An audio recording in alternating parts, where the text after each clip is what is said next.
supongamos, quiero ver cómo está la rotación del cuello. ¿Listo? Las rotaciones en qué plano se dan? Transversal. Entonces yo lo tengo que ver desde qué punto de vista? Longitudinal. O sea que el paciente se sentaría y yo miraría las rotaciones. ¿Listo? Bueno. Una hoja, préstame una hoja que pueda dañar por ahí un lapicerito.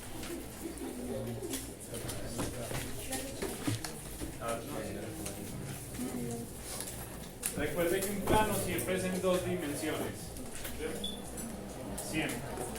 Bueno, entonces vamos a coger la hojita. Lo que acaba de hacer es que a romper.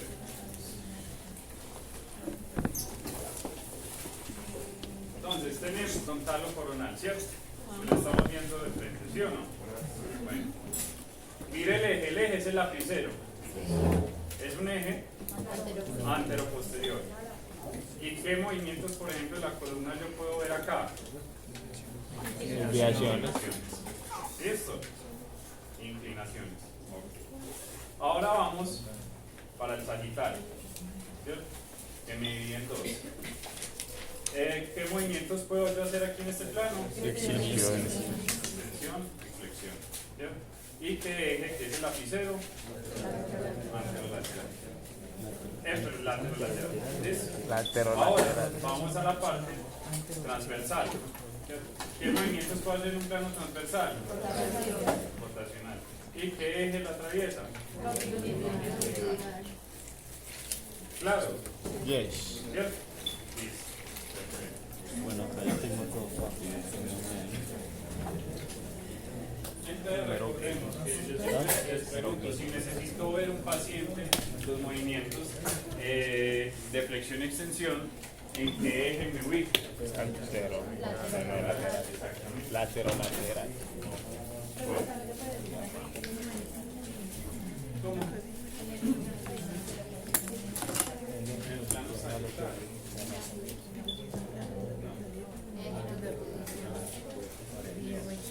O sea, hay unos que de pronto lo hacen, pero se me confunden entre los planos. Y empiezan a llamar a los ejes de la misma forma que los planos, entonces no se llaman los diferentes.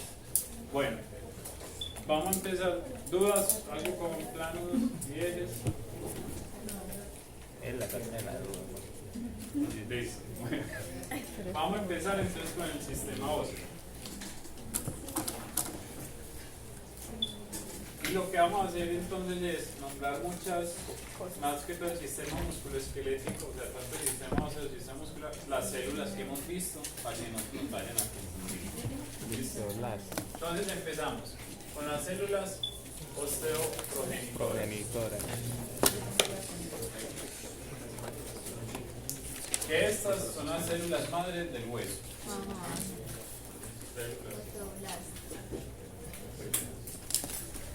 Estas me generan osteoblastos. ¿Qué hacen estos osteoblastos? Matriz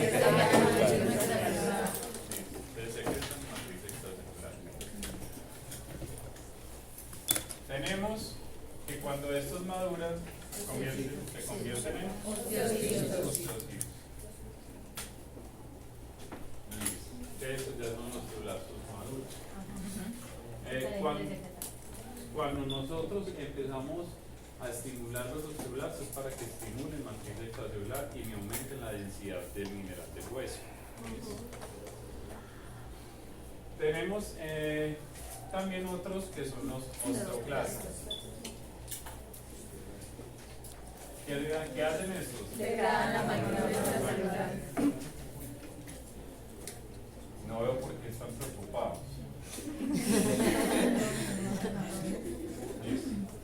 Entonces, resulta que la matriz extracelular, no, vamos a ver del hueso, más que todo, sabemos que tiene colágeno. ¿Qué tipo de colágeno? Uno, listo. Y sabemos que también esa matriz extracelular tiene fosfato y calcio. Muchas veces cuando ese fósforo y calcio están alto en sangre, debido a que hay una enzima que las degrada, hay una enzima que las degrada que se llama fosfatasa alcalina.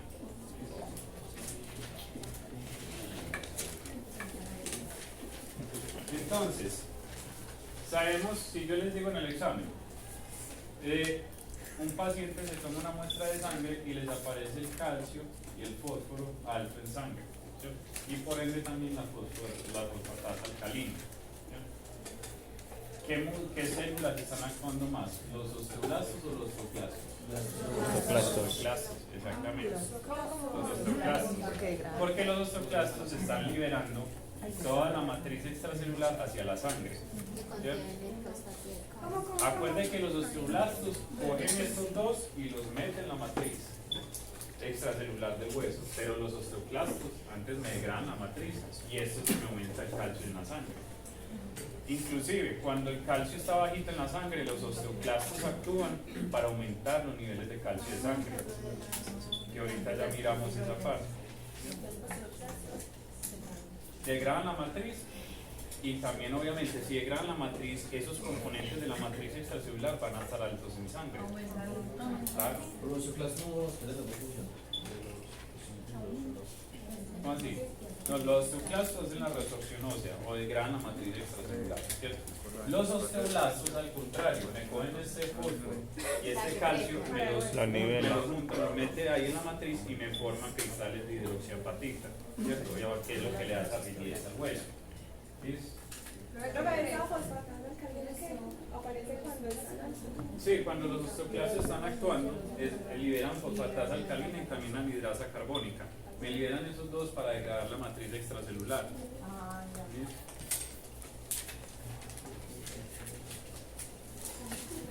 Entonces,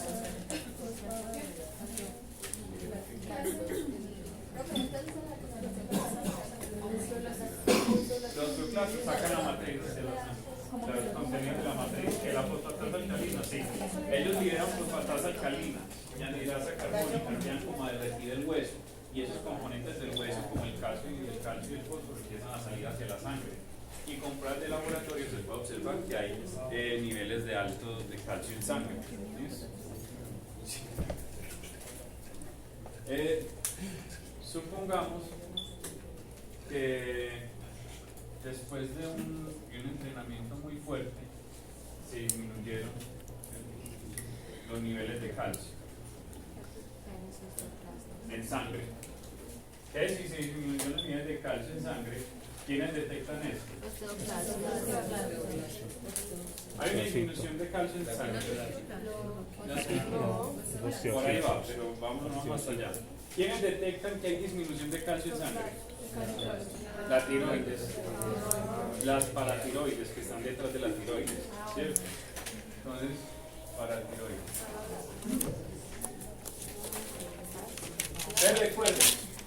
Recuerden, ellos son sensores de los calcios, del calcio en sangre. ¿Ves?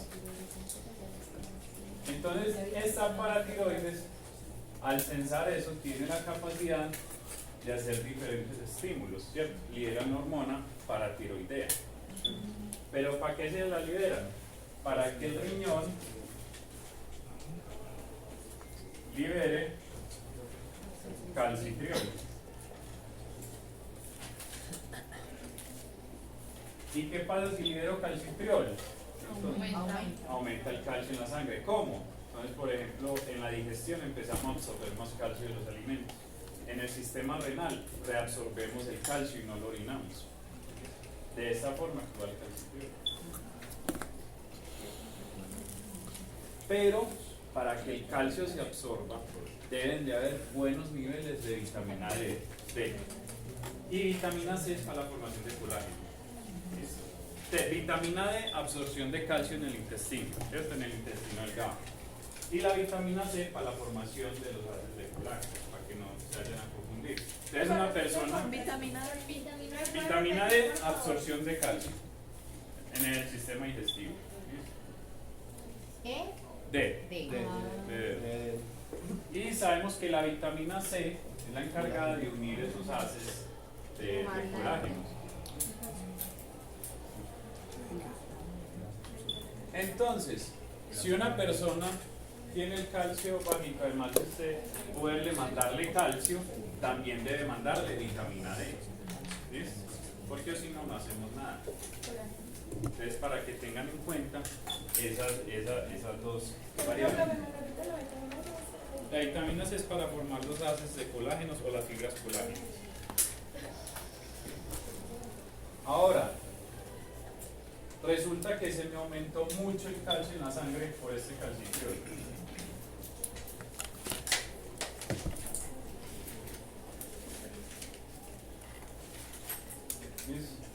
¿Quién se encarga de disminuir los niveles? La calcitonina. La calcitonina me disminuye los niveles de calcio. ¿Cómo? Excretando el calcio, por ejemplo, en la orina.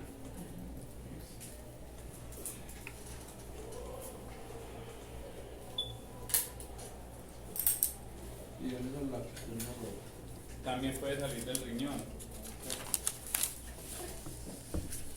A través de la orina, ¿sí? ¿Cómo así? El calcio sale a través de la orina, sí, cuando está actuando la calcitonina.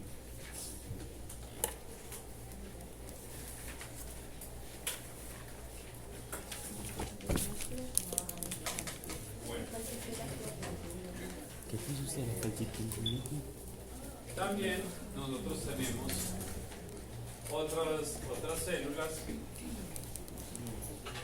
que son los condroblastos. ¿Cuál es su función?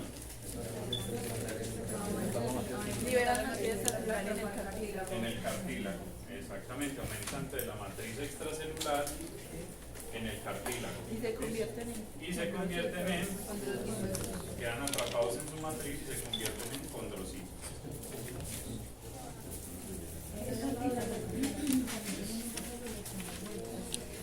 Estamos nombrando células, ¿listo? Por todos lados ya se da un repaso de cada célula. ¿Listo? Las células que nosotros encontramos en el cartílago son dos principalmente, condroblastos y condrocitos. Y es lo mismo que pasa en el sistema óseo. Esos condroblastos liberan matriz extracelular, quedan atrapados en su matriz, o sea, maduran y se convierten en condrocitos. Es lo mismo que en el cartílago.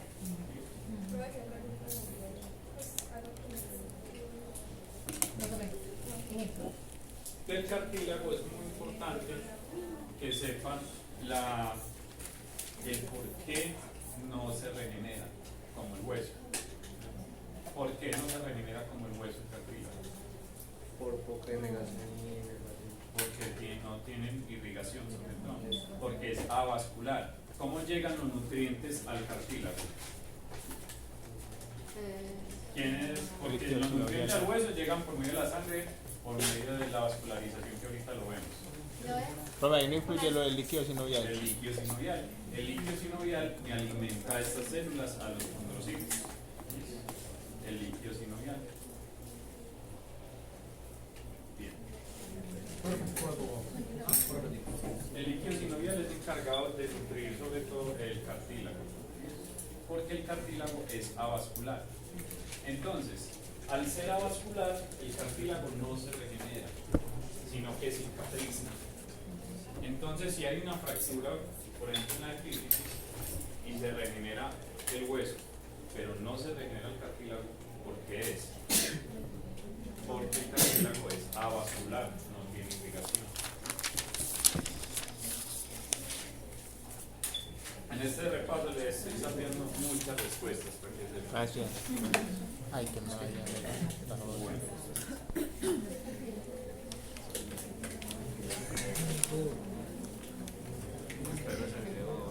Wow, este se lo cuenta.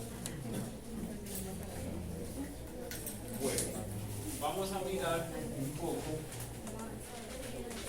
desde el tejido óseo. ¿Qué es la apoptosis? Apoptosis, muerte celular. Sí.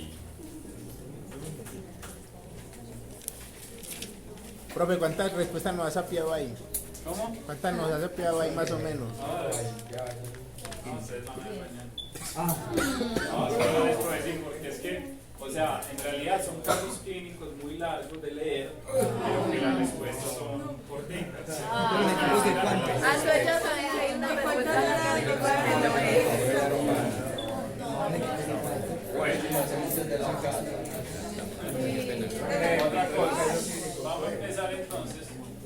mirar la irrigación de los huesos largos.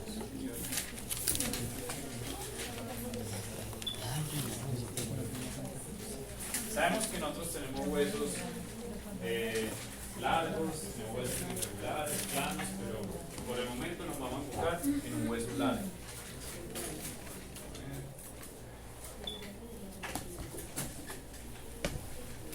Entonces, como hemos repetido muchísimas veces, Epífisis, sabemos diáfisis, que metáfisis. el hueso lo podemos dividir en unas zonas.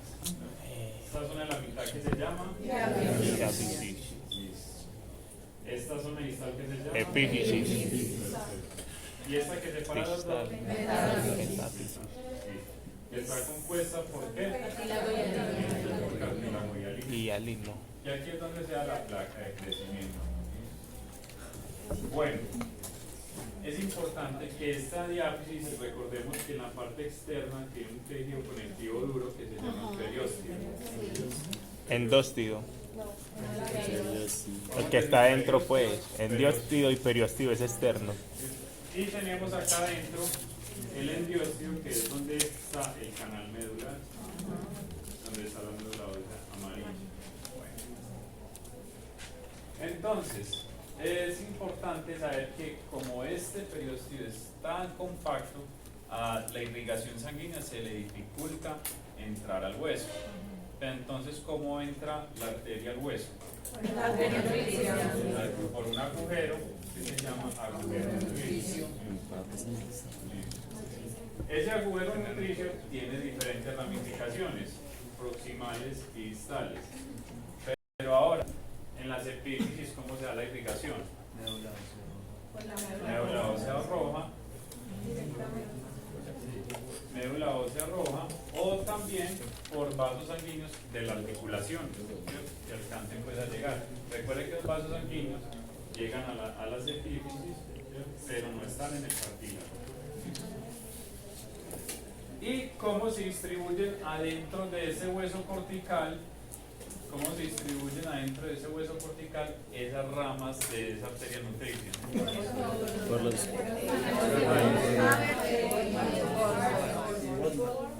Listo. ¿Estos son cuáles? Muy bien. ¿Y estos? Bolman. Perfecto. Heiber. Ustedes por ahí ya estamos claros en cuanto a vascularización. Sabemos que este tipo de tejido donde hablamos, que es el hueso, el periósteo, es qué tipo de hueso, compacto, es compacto. Compacto. Es compacto. Y este es Esponjoso. esponjoso. ¿Por qué es esponjoso? Porque ayuda a que las cargas se me distribuyan.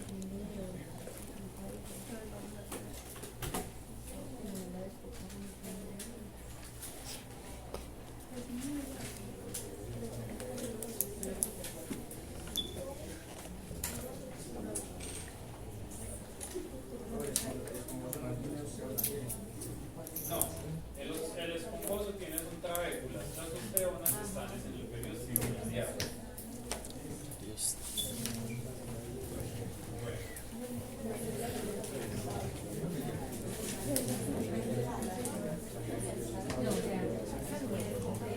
Recordemos que nosotros tenemos varios tipos, pueden haber varios tipos de fracturas. ¿Sí? Puede haber una fractura tipo, por ejemplo, con minuta. Bueno, ¿Abierta o abierta. cerrada? ¿Y Abierta. ¿Qué es? Están expuestas. Están expuestas, exacto. Una parte del hueso sale de la piel o se ve la piel muy levantada. ¿Sí? Ahora, si nosotros observamos, también tenemos unas que son conminutas, que son las que me pueden dañar el hueso en varios fragmentos pequeños. Es muy común, por ejemplo, en las vértebras, cuando caen de pie, por ejemplo, en segundo o tercer piso, es una fractura tipo conminuta. ¿Qué otra tenemos? Tallo verde. ¿Y qué se caracteriza esa? Exacto, entonces está en crecimiento el niño, entonces como no está de todo el hueso calcificado, entonces por eso es como si fuera una rama, digamos que se parte por un lado, pero por otro lado la parte cortical todavía no se desprende. ¿Listo? Entonces es muy común en niños que se vean, por ejemplo, todavía con metales. ¿Listo? Y recordemos también que en esa etapa de crecimiento hay inserciones de músculos que, por ejemplo, el cuádriceps se insertan en la tuberosidad anterior de la tibia. ¿Listo? Esa tuberosidad anterior de la tibia me genera contracciones continuas aquí del cuádriceps y me puede generar dolor en la inserción del músculo. ¿Listo? Y ahí ya esa enfermedad se las había dicho, ¿cierto? Para que ustedes la repasen. Por ahí la escucharon.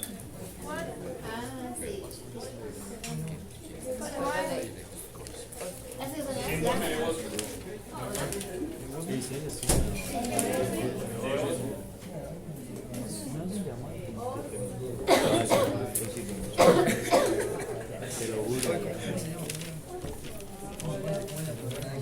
Pues los Slater, pero pues se lo pueden aprender.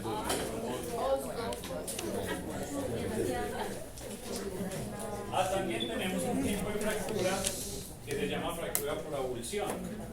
¿Se acuerdan de esa fractura por avulsión? Cuando el tendón se desprende del hueso. Exacto, cuando el tendón llega y se desprende del hueso y se lleva con él un pedacito del hueso. Ustedes ponen eso en internet, fractura por avulsión, y es muy común que el cuádriceps se desprenda totalmente. Entonces ustedes van a ver como una especie de hueco acá, porque el cuádriceps ya se recogió hasta toda la parte superior del hueso. Es totalmente quirúrgica ese tipo de rehabilitación. Bueno, dudas con respecto a la parte ósea. Pues si no va a preguntar nada.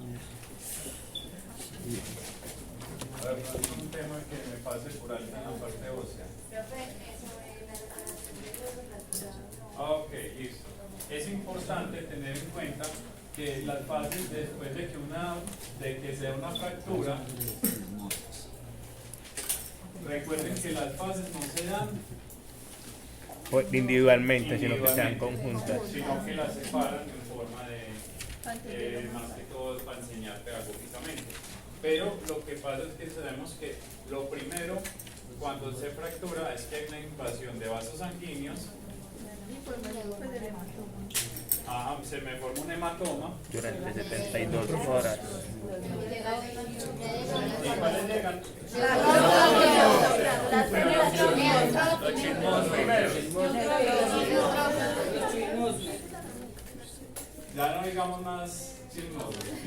Los neutrófilos, los otros. Los corrincheros, pues.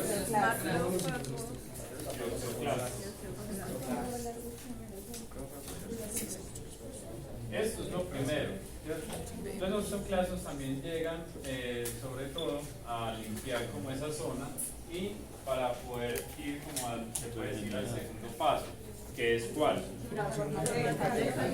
Callo de fibrocartílago, ¿cierto? Callo de fibrocartilaginoso. Entonces, ¿por qué? Porque es que ellos necesitan primero dar un molde a ese hueso que se fracturó, dar un molde para saber cómo se va a dar el siguiente proceso. Desde aquí, callo de fibrocartílago. Y después sigue el callo óseo. Que ese callo óseo, ya sabemos que actúan los osteoblastos liberando matriz extracelular, pero a la final llegan los osteoclastos para poder organizar ese hueso. Ese hueso inclusive puede quedar hasta más resistente que antes de ser fracturado. Entonces, esos son como los pasos básicos que hay que tener en cuenta en la parte de fractura. Pregunta: si hay una fractura y hacemos una prueba de laboratorio, ¿cómo puede estar el calcio en la sangre? ¿Alta o baja? Alta. Alta porque está liberando todo ese calcio en la matriz extracelular. ¿Por qué por otra vez? Sí, claro. Y porque además es como se dañó la matriz, entonces se liberó también calcio. ¿Listo?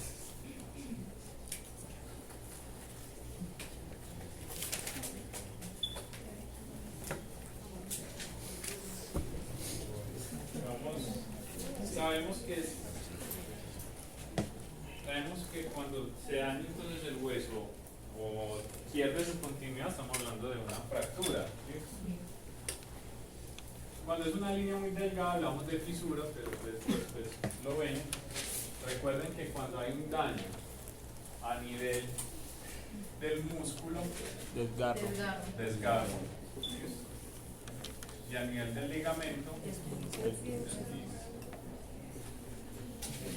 bueno, también tenemos el tendón que da una tendinitis. Estos son los conceptos que necesito pues como que tengan claro. Hay otro concepto que pueden escuchar y es la tendinosis. La tendinosis es la misma tendinitis, pero ya una inflamación crónica después de 3 meses. Entonces cuando el tendón cuando hay una tendinitis que dura más de 3 meses, se le llama tendinosis. ¿Sí? Por si de pronto lo escuchen para que de pronto no se vayan a confundir. Bueno, a ver. Y sabemos que entonces el músculo termina en un tendón, por lo general, para que este tendón se inserte en ¿dónde? En el hueso. ¿Sí? Y me genera el movimiento. Entonces ya vamos a hablar del músculo primero y ya terminamos por la articulación. Bueno, del músculo.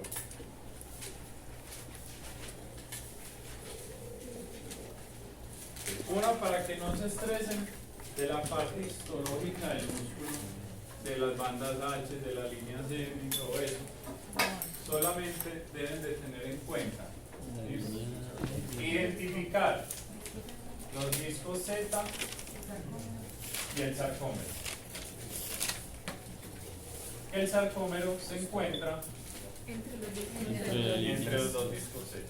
¿Y qué es el sarcómero? Unidad funcional del músculo. Es la unidad funcional contráctil del músculo. ¿Ves?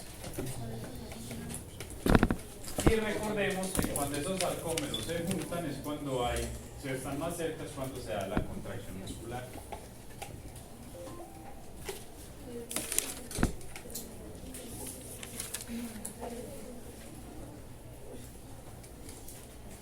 A nivel macro, nosotros podemos, ese músculo, ver que hay 2 tipos de fibras.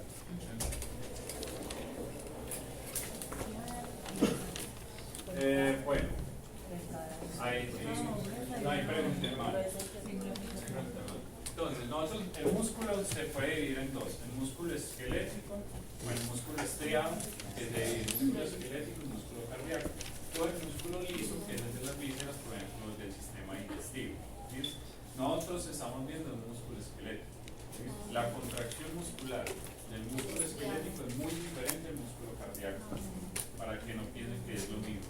Que eso después, creo que para los que hemos visto patología, vamos a ver la contracción del músculo cardíaco, que es diferente. Bueno, pero nosotros tenemos dos tipos de fibras musculoesqueléticas, que es de acuerdo a su conformación proteica, también se puede decir así, que son fibras rojas o de tipo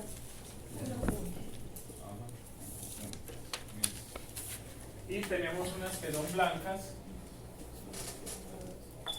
que son Lentas. Tipo 2.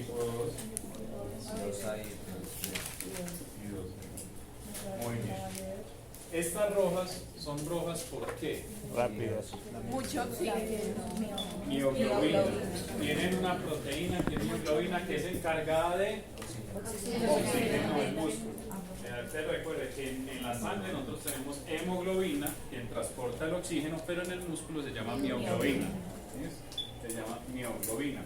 Y es de color rojo. Entonces, esto por aquí, este tipo de músculo tiene mucha mioglobina. Mucha mioglobina, por eso es de color rojo. ¿Y la hemoglobina dónde es? ¿Cómo? La hemoglobina en el glóbulo rojo, en el eritrocito. Ya vamos para allá, las mitocondrias. Pues, pero en este músculo sí. Ese tipo de fibras son fibras que trabajan todo el día, pero a una intensidad bajita. ¿Listo? Entonces, son muy ricas en mitocondrias. ¿Qué músculos tienen que trabajar todo el día? Entonces, por ejemplo, los que mantienen la postura antigravitacionales, por ejemplo, los músculos de la columna. Los que más tienen los músculos respiratorios. Los músculos respiratorios trabajan todo el día y no se fatigan en condiciones normales. Ya ustedes cuando entren, hacen la rotación en UCI, van a ver que esos pacientes, muchos mueren porque ya se fatigan los músculos respiratorios. ¿Listo? Entonces, obviamente son altos en mitocondrias, ¿listo? Son más delgados. Oye, todos los músculos que tienen fibra roja son los que tienen activo siempre. Sí, que se mantienen trabajando, pero no de alta intensidad. Son más delgadas y estas tienen un volumen citoplasmático menor que las otras. Sí, son más delgados, exactamente. ¿Cómo se llama el citoplasma en el músculo? Sarcoplasma. Entonces tienen un volumen sarcoplasmático menor. Estas dos las podemos clasificar en las mismas, simplemente saber que las 2B son más rápidas que las 2A, pero las diferentes, uno, que son blancas, ¿cierto? ¿Por qué? Menos mioglobina. Menos mioglobina. Recuerden que cuando nosotros somos sedentarios y nos ponemos a intentar hacer crossfit funcional y todo eso, empezamos a orinar proteínas del músculo. ¿Qué proteína empezamos a orinar? Mioglobina. Mioglobina. ¿Listo? Y esa mioglobina, acuérdense que es de color roja, entonces por eso el orín sale como marrón oscuro. ¿Listo? El orín sale de ese color. Entonces, para que tengan mucho cuidado en esa parte. Entonces, al tener menos mioglobina son de color blanco. Estos tienen un mayor volumen sarcoplásmico, o sea, mayor volumen citoplasmático. ¿Por qué? Porque estas no necesitan tanto de la oxidación. Las mitocondrias sí, las mitocondrias necesitan mucho oxígeno, que eso son en las fibras rojas, pero en las fibras blancas se necesita más que todo un volumen citoplasmático. ¿Por qué? Porque ahí se da la glucólisis, que por allá lo vieron en Morfo 1. ¿Y qué fue que la glucólisis? Es para los ejercicios de más de fuerza explosiva o de más intensidad. Entonces estos realizan movimientos más rápidos. Entonces aquí se puede otra diferencia, es que son más rápidas. Entonces, pues, los músculos no trabajan todo el día, pero trabajan más fuerte cuando trabajan. Exactamente. Entonces, ¿cuáles se cansan más rápido? ¿Estos o estos? Los blancos se cansan más rápido. Exactamente, se cansan más rápido. Obviamente, el músculo tiene mucha plasticidad. ¿Qué quiere decir plasticidad? Que se adapta de acuerdo a los estímulos. Entonces, una persona que realiza 100 metros planos va a tener muchas más fibras blancas que una persona que haga, por ejemplo, maratones, que va a tener muchas más fibras rojas. Exacto, por la resistencia. Entonces, nosotros en el isquiotibial, a mí me dice, el isquiotibial es roja o blanca. No lo miren así, es dependiendo del estímulo que tenga el deportista. Exactamente, o la persona. Sí, pero si es un velocista va a tener más que todo fibras blancas. Pero obviamente en ese velocista los músculos respiratorios van a ser rojas. Okay. Bueno. Ahora nosotros miramos, vamos a tomar un ejemplo, la fibra muscular.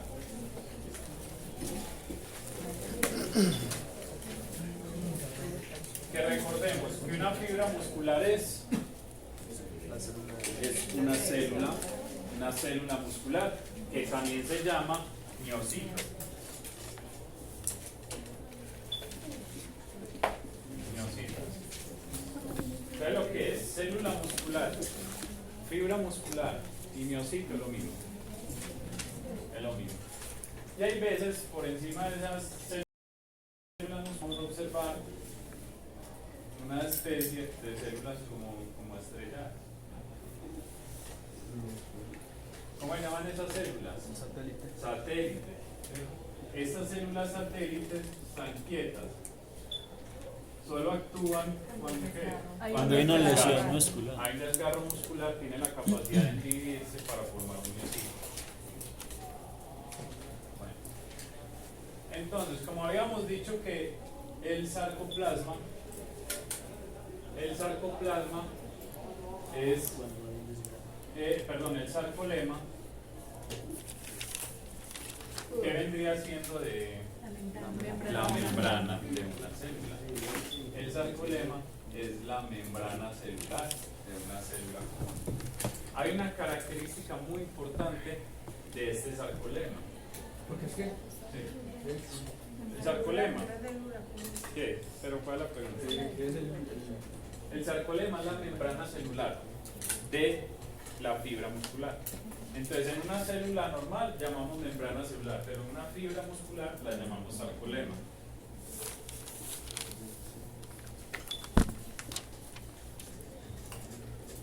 Bueno, ese sarcolema tiene una característica muy importante y es que tiene la capacidad en su estructura de invaginarse. ¿Cierto? Miren acá. O sea que penetran dentro de la fibra muscular.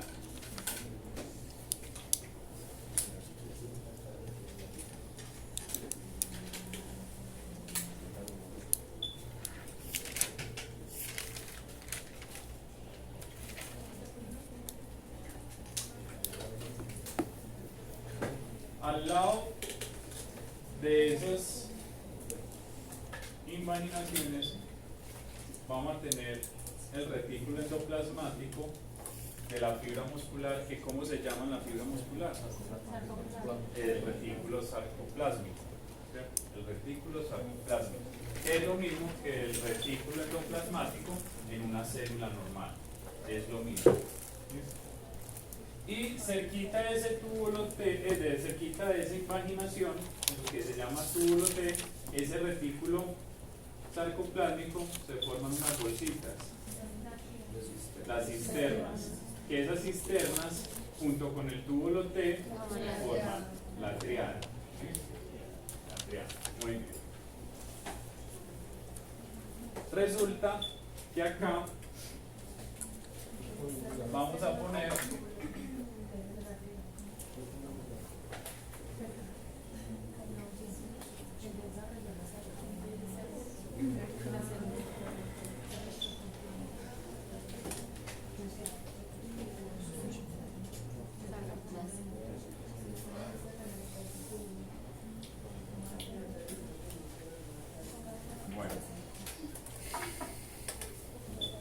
aquí voy a dibujar una neurona motora. Y esta neurona motora tiene un axón que termina en una dendrita. Muy bien. Sabemos que esta neurona motora tiene la capacidad de fabricar un neurotransmisor para producir la contracción muscular que se llama acetilcolina, ¿sí? Que va bajando en vesículas por medio del axón, pero saben que esas vesículas están cargadas de acetilcolina.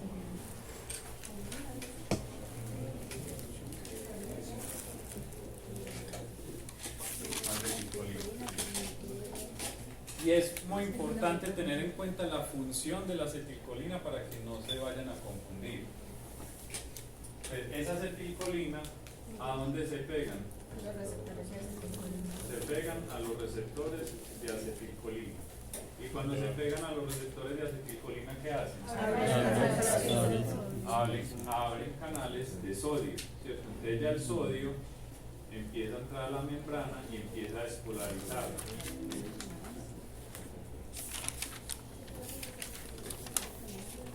Y la despolariza cerquita ¿de dónde? Sí, de la triada o de las cisternas. Porque ¿qué hay en las cisternas? Esto está lleno de calcio.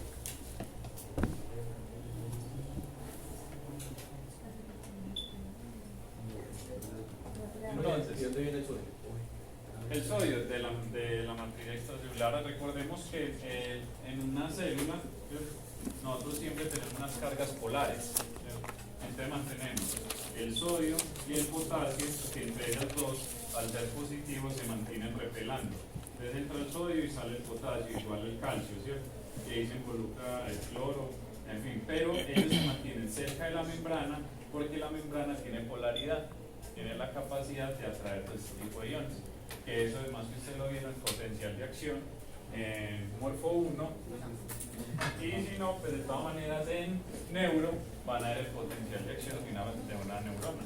Eso sí lo van a ver. Entonces, es importante que la acetilcolina tengan en cuenta. No es el que me va a entrar a sacar el calcio, es el sodio. El sodio que me despolariza la membrana. Entonces, la acetilcolina llega a los receptores de acetilcolina para abrir los receptores de calcio. ¿Ves? Eso debe quedar claro. Ese calcio que salió, ¿a dónde se me va a pegar? A la troponina. A la troponina. Sí.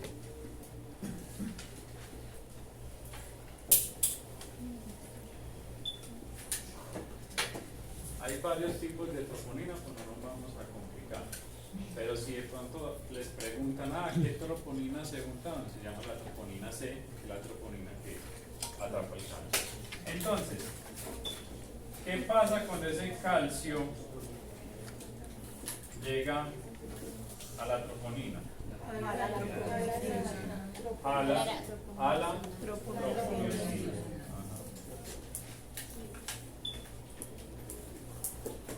Listo. A la tropomiosina. ¿Qué pasó ahí? Abre los canales. Entonces libera los puntos activos. ¿De quién? De la actina. De la actina. Entonces, ¿qué pasa ahí? ¿Quién se pega a esos puntos activos? Las cabezas de la miosina. Exacto, de las cabezas de la miosina. Y ahí se da la contracción muscular. Que recuerden que para que estas cabezas de miosina se valen de la actina hacia arriba necesitan ATP, que es Adenosine-trifosfato. adenosine-trifosfato, y cuando se da la contracción se libera un fosfato ADP. y se convierte en ADP. Adenosine-trifosfato